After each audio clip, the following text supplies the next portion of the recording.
tulang baji yang ini, tulang baji atau sphenoid, fungsinya adalah sebagai dasar dari tulang tengkorak.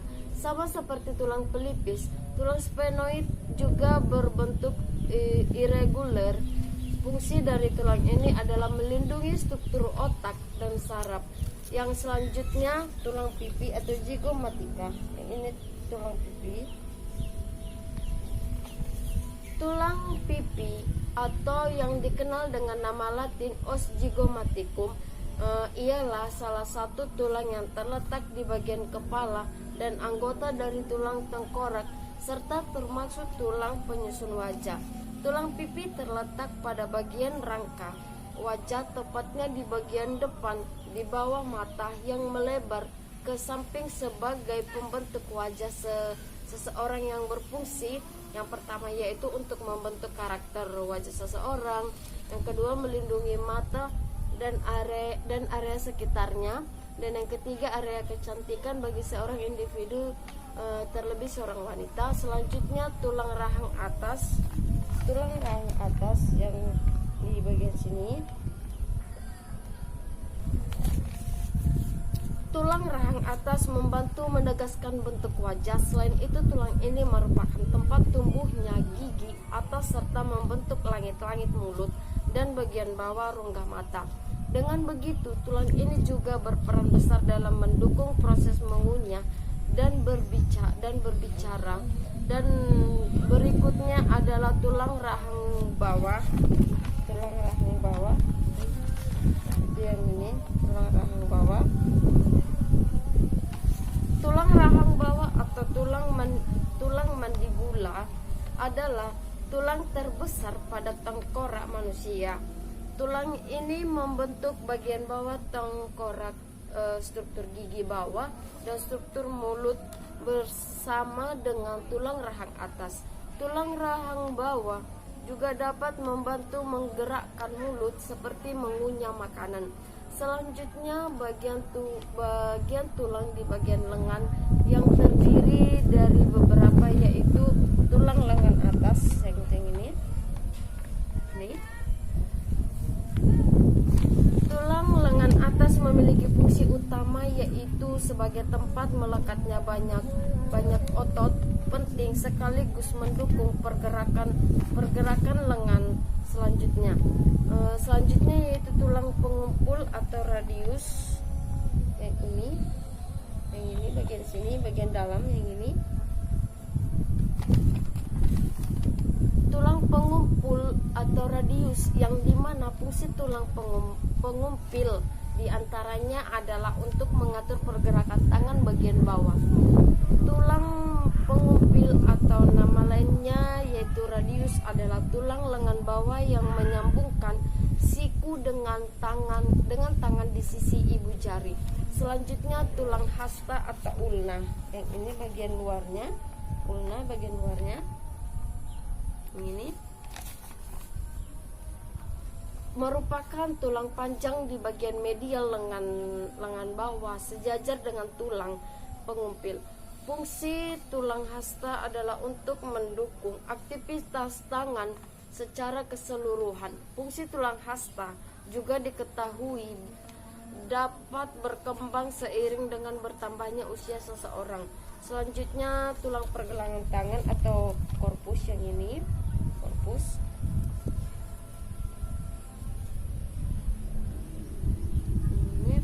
Fungsi tulang pergelangan yang utama adalah untuk membantu pergelangan tangan dan jari. Ini juga berfungsi untuk menghubungkan jari dengan jaringan dan tulang-tulang lainnya. Berikut tulang telapak tangan yang ini,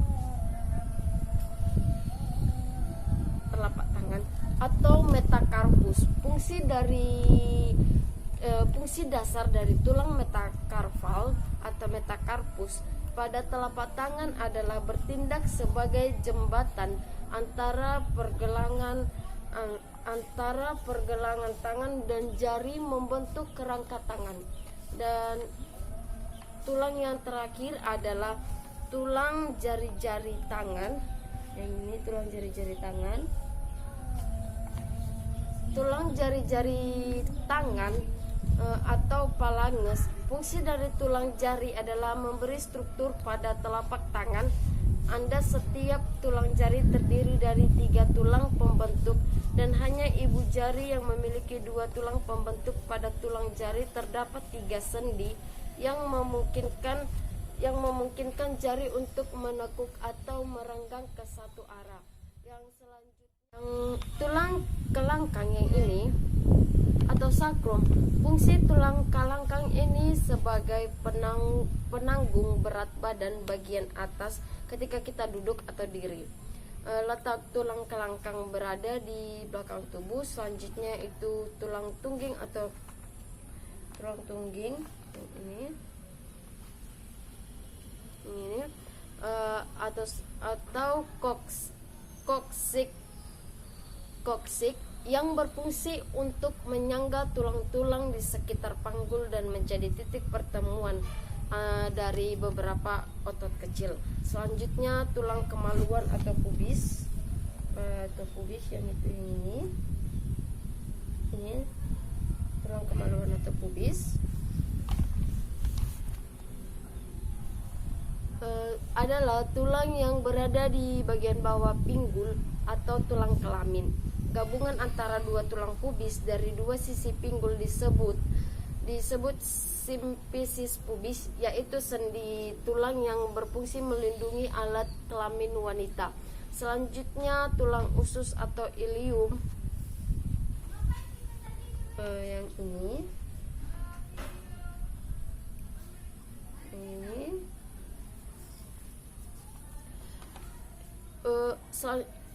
tulang usus atau ilium terdiri dari 2 buah, yaitu kiri dan kanan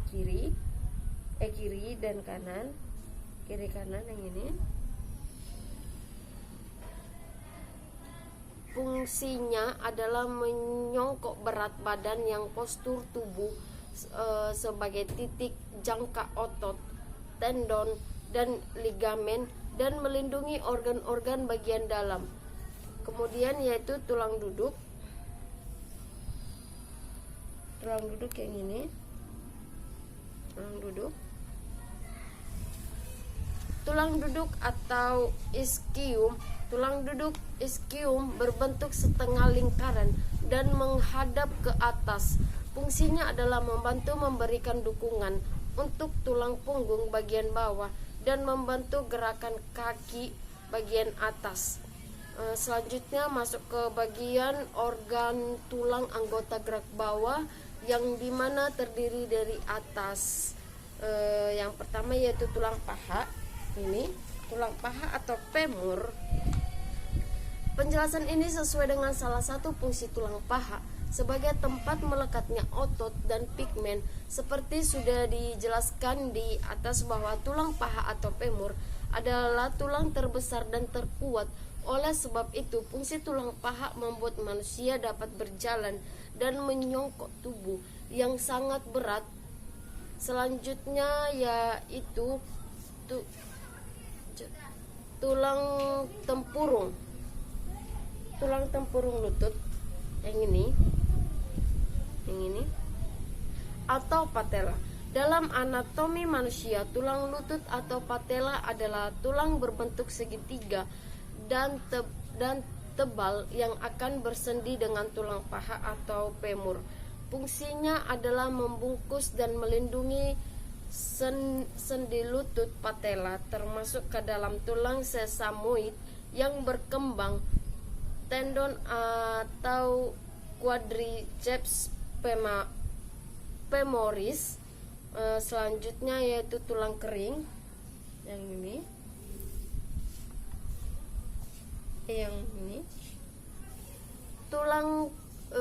Tulang kering atau tibia. Tulang kering juga disebut dengan tibia, berbentuk pipa dan merupakan kerangka utama dari tungkai bawah. Oleh karena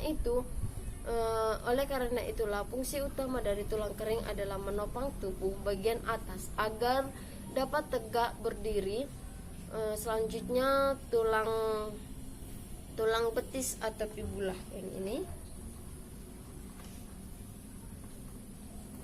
Tulang betis atau fibula Tulang betis atau fibula merupakan tulang panjang tipis yang terletak di bagian belakang bawah tungkai tulang yang berdampingan dengan tulang kering atau tibia.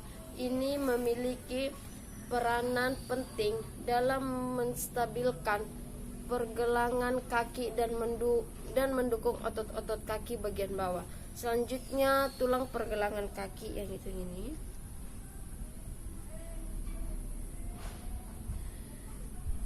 Tulang pergelangan kaki atau tarsus yang berfungsi sebagai penghubung antara tulang kaki atau tungkai bagian bawah dengan telapak kaki.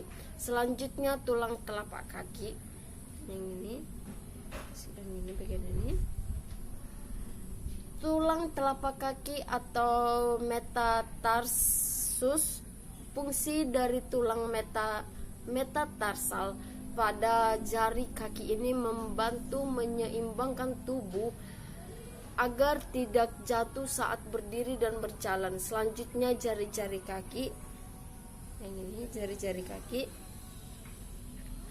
atau phalanges, yang dimana jari kaki akan melentur dan memanjang untuk membantu tubuh saat berjalan, berlari atau berdiri. Selanjutnya tumit atau yang ini tumit atau calcaneus adalah salah satu sistem pertahanan tubuh yang terletak di bawah kaki. Calcaneus sendiri adalah tulang terbesar di telapak kaki. Oleh karena itu, tulang tumit bertanggung jawab untuk menopang berat badan terutama saat berjalan atau berlari. Berikutnya kita masuk pada bagian ruas tulang belakang occipitalis. Dapat kita ketahui dulu bahwa ruas tulang belakang atau occipitalis adalah tulang yang berbentuk lempengan trapesium dan berada di bagian bawah tulang tengkorak. Ini merupakan salah satu dari tujuan tulang menyatu dan membentuk tulang tengkorak. Ruas tulang belakang atau occipitalis terdiri dari beberapa tulang, yaitu 7 ruas tulang leher atau cervicalis berfungsi untuk menopang kepala dan leher, mendukung untuk memutar, memiringkan dan menggunakan kepala. 12 ruas tulang punggung atau torasik memberikan struktur dan menyogok tubuh serta melindungi saraf tulang belakang. 5 ruas tulang pinggang atau lumbai, pelindung saraf yang melintas sepanjang tulang belakang dan organ yang terdapat dalam rongga perut. 5 ruas tulang kelangkang atau sakrum menjadi penopang tubuh pada saat berlari, berjalan. 4 ruas tulang ekor menahan beban dan menjadi pusat gravitasi yang baik. Yang terakhir adalah tulang depan atau 12 pasang tulang rusuk yang terdiri dari beberapa tulang, yaitu 7 pasang tulang rusuk sejati. Letak tulang rusuk sejati dekat dengan tulang dada yang fungsinya untuk melindungi organ penting di dada seperti paru-paru dan jantung. 3 pasang tulang rusuk palsu adalah tulang yang bagian belakang menempel pada tulang punggung, sedangkan bagian depan menempel pada tulang rusuk di atasnya.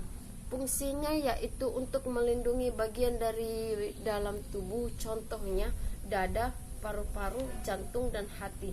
2 pasang tulang rusuk melayang fungsinya untuk melindungi organ dalam, namun tulang rusuk ini lebih untuk menjadikan tubuh supaya lebih bebas bergerak atau tidak kaku.